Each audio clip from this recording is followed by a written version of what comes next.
I try and take beautiful images of animals that inspire people to look at shelters to adopt their next family member.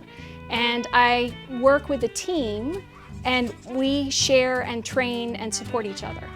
And I also travel to other animal shelters around the country doing photo workshops, helping them develop photo skills so that they can also take great pictures of their animals.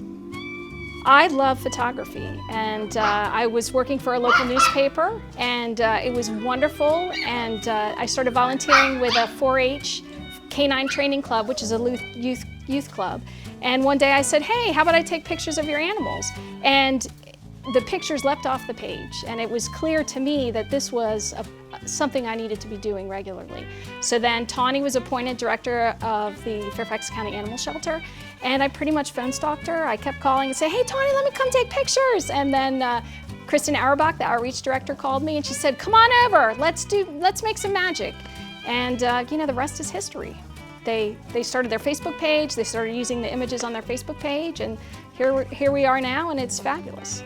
Well, I work with an organization called the Shelter Art Foundation, which has a wonderful grant from the Purina Company. So we will go to any shelter with their staff, work with their staff and volunteers, and we will help them, we will empower them to take beautiful images of the animals, to reach out and connect in new ways to their communities so they can get more animals adopted. So we will work with groups of 2, groups of 30. You know, call us and we'll come.